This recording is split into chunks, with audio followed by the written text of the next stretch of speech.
Emily Harper was the heart of Maplewood, a quiet librarian whose steady routines made her disappearance all the more alarming. While Daniel Rhodes, her boyfriend and the town's celebrated theater director, was soon revealed to be playing the darkest role of his life, a grieving partner on stage and a killer behind the curtain. Maplewood was the kind of place that almost felt frozen in time, a town where the rhythm of life moved slowly and predictably. Streets lined with maple trees gave the town its name, and the smell of fresh bread from the small bakery on Main Street greeted people on their morning walks. Neighbors waved from porches, and the most exciting news in the weekly paper usually came from the high school sports page. It was the sort of town where everyone seemed to know everyone else, and because of that, people felt safe, maybe too safe. Doors stayed unlocked, cars left running while owners ran quick errands, and children played outside until dusk without anyone worrying. It was exactly this sense of comfort that made what happened next so shocking. On a crisp October morning, as the leaves turned red and gold, word began spreading that Emily Harper hadn't shown up to her shift at the library. She was 29, well-liked, and known for her reliability. The library was her world. She organized story hours for children, helped students find research books, and even hosted reading clubs for retirees. If she wasn't at work, people noticed. At first, her co-workers assumed she was sick. When she didn't answer her phone, they grew uneasy. By noon, concern had turned to alarm. Her car was parked neatly outside her apartment complex, the same spot it always was, but the lights inside were off. A neighbor knocked several times without response. Emily's close friends told police that she wasn't the type to disappear. She lived a quiet, steady life. No late-night parties, no sudden trips, no history of walking away without a word. Her routine was so consistent that even small changes stood out. The police began by canvassing her neighborhood. Some neighbors had seen her walking home from the grocery store the previous evening, carrying 2 bags. Others recalled nothing unusual. There were no signs of forced entry at her apartment. Everything inside looked in place, her keys on the counter, her phone charger plugged in by the bed. What was missing, though, was Emily. In towns like Maplewood, news traveled fast.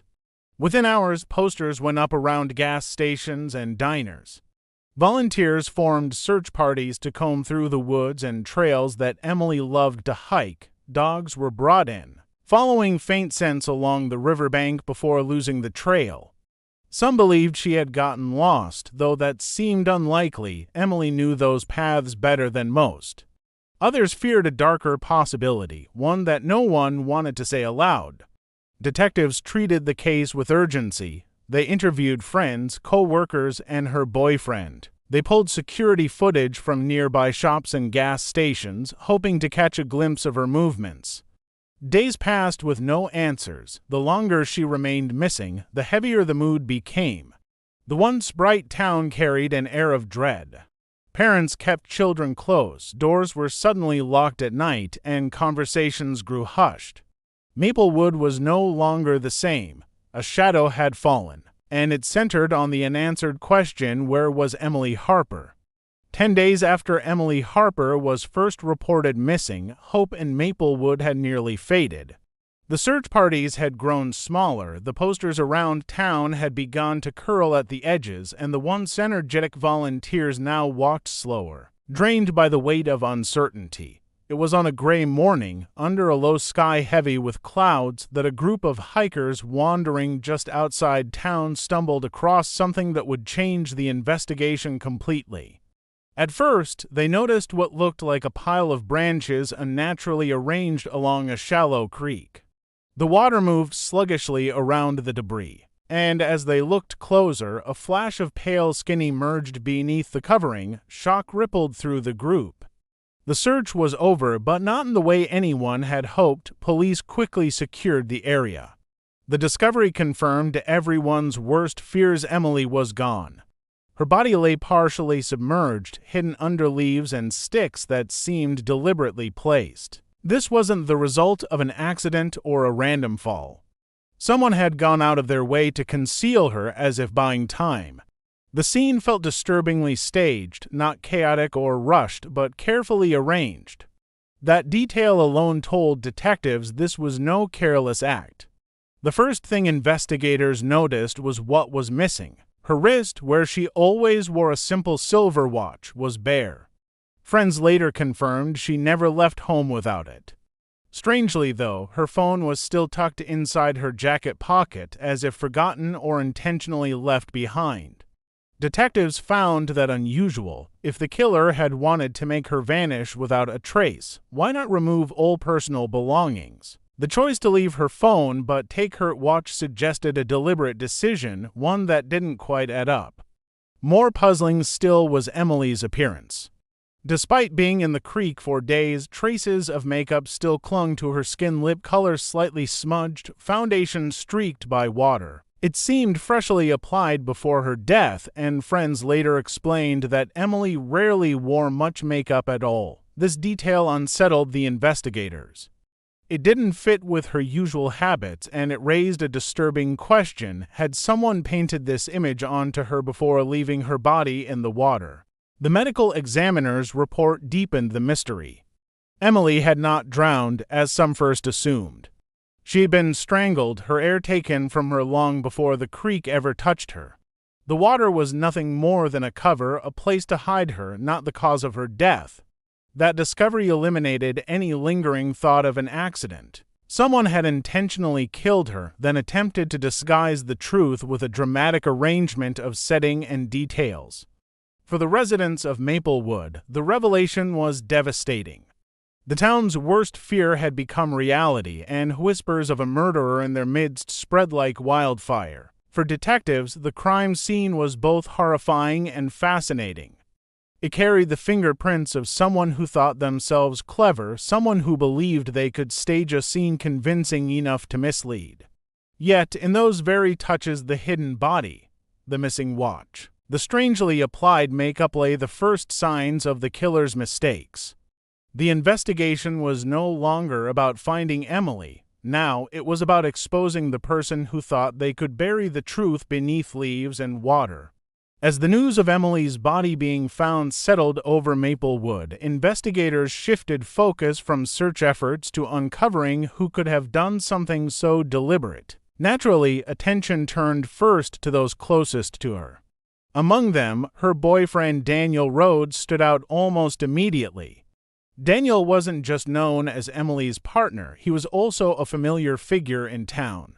He directed plays at the community theater, a man with a reputation for dramatic personality and a flair for the spotlight. When reporters began circling around the case, Daniel didn't shy away from cameras. Instead, he leaned into them. He gave long emotional statements about how much he loved Emily, how devastated he was by her loss, and how the world would never be the same without her. To anyone watching, his grief looked overwhelming, almost cinematic. At first, townspeople felt sympathy. Here was a man who had lost someone dear, pouring his heart out in front of flashing cameras. But detectives, trained to spot subtle cracks, weren't so easily convinced. Something about his performance rang hollow. His words were heavy, but his expressions seemed rehearsed. His tears came on cue. The officers on the case quietly noted that Daniel's public grief looked more like a staged performance than raw emotion.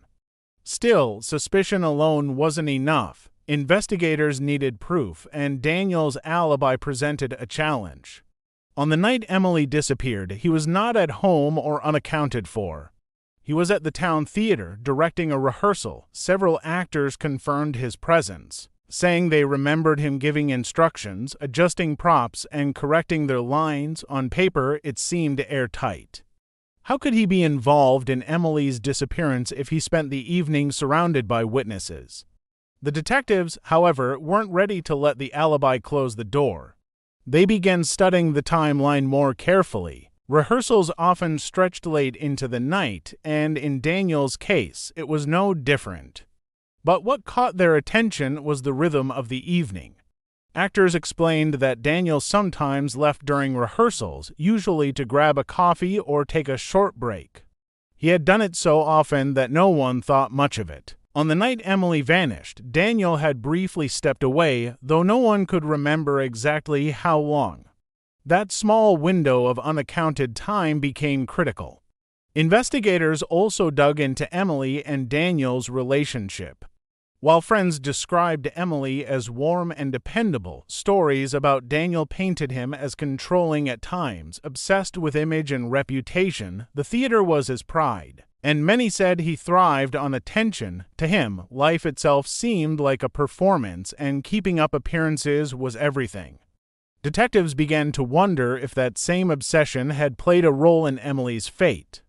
The contrast between Emily's quiet, steady lifestyle and Daniel's dramatic, attention-seeking nature added fuel to their suspicions. The question wasn't just whether Daniel had the chance, it was whether he had the motive.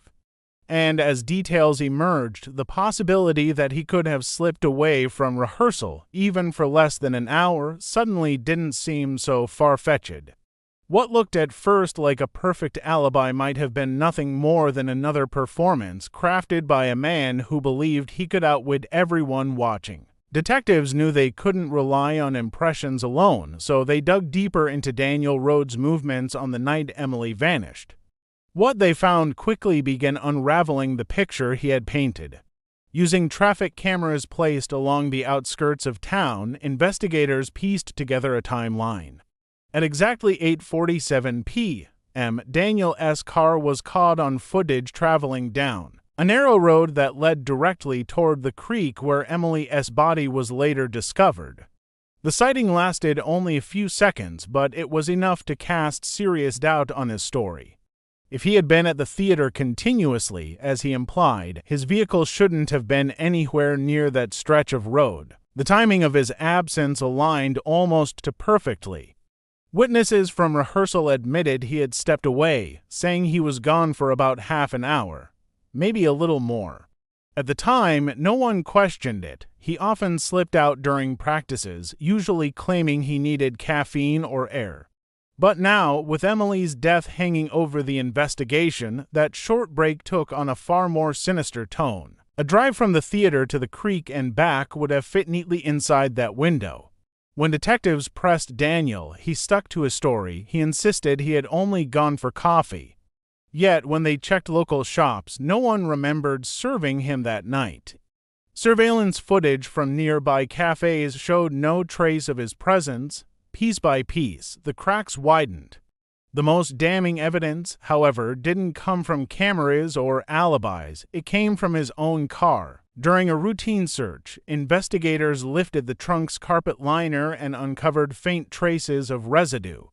What they found wasn't blood, but something equally telling: remnants of powder and foundation, along with an empty makeup bag tucked into a corner.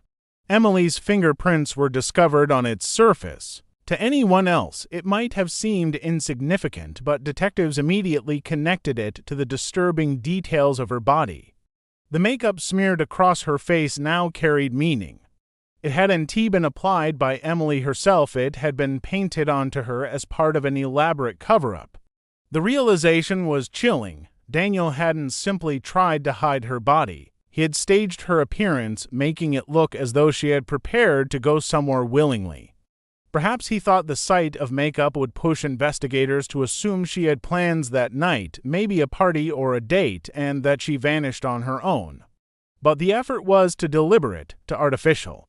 Instead of concealing the truth, it exposed his obsession with presentation. The investigation team also noted the symbolism of the missing watch. It was another theatrical detail, almost like a prop deliberately removed from a scene. Combined with the staged makeup, it suggested a mind that viewed even death as something to script.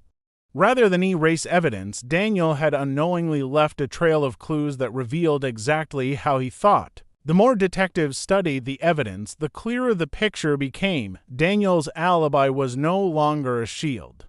His car, his lies about coffee, and the makeup bag in his trunk tied him directly to Emily's final moments. His dramatic cover-up, meant to mislead, had instead become the very stage on which his guilt played out. The moment the evidence against Daniel Rhodes came to light, everything shifted. What had once looked like a tragic mystery was now pointing toward a chilling truth. Detectives moved quickly, securing a warrant and placing Daniel under arrest. News spread through Maplewood like wildfire. The man who had been seen sobbing on television, pleading for answers, was now accused of being the very person behind the crime. The town, already shaken by Emily's death, felt betrayed. The mask Daniel had worn for weeks had slipped, and the performance was over. In court, the prosecution built their case piece by piece. They showed the jury the footage of his car traveling toward the creek at the very time Emily went missing. They brought in forensic experts to explain how the makeup residue in his trunk matched what had been smeared across Emily's face. They reminded the courtroom of his missing alibi, how no cafe cameras caught him, how no baristas remembered serving him. It all painted a picture of a man who thought he could control not only the story of his relationship, but also the story of her death. Witnesses added another layer. Friends of Emily testified about how controlling Daniel could be, how arguments often flared when she talked about wanting independence or considering changes in her life. Actors from the theater admitted that Daniel's absences during rehearsals were common, so common that no one ever questioned them until it was too late. Slowly, a pattern emerged, and it was damning. Daniel had opportunity, motive, and most importantly, the arrogance to believe he could outsmart everyone around him. The defense tried to push back. They argued that the evidence was circumstantial, that the makeup bag could have belonged to Emily and ended up in the trunk by accident, that the car sighting on the road didn't prove he stopped at the creek. They even tried to lean on his reputation as a respected theater director, painting him as a man incapable of such violence. But every time they pushed, the prosecution countered with undeniable facts. The missing watch, the staged scene, the contradictions in his statements to many pieces aligned for coincidence. As the trial stretched on, the weight of the truth became undeniable. The jury watched Daniel closely, noting his behavior. At times he seemed calm, almost detached, as though he still believed he was playing a role in a story he could control. But when the verdict was read, that illusion finally shattered, guilty of first-degree murder. The word echoed through the courtroom, final and unflinching.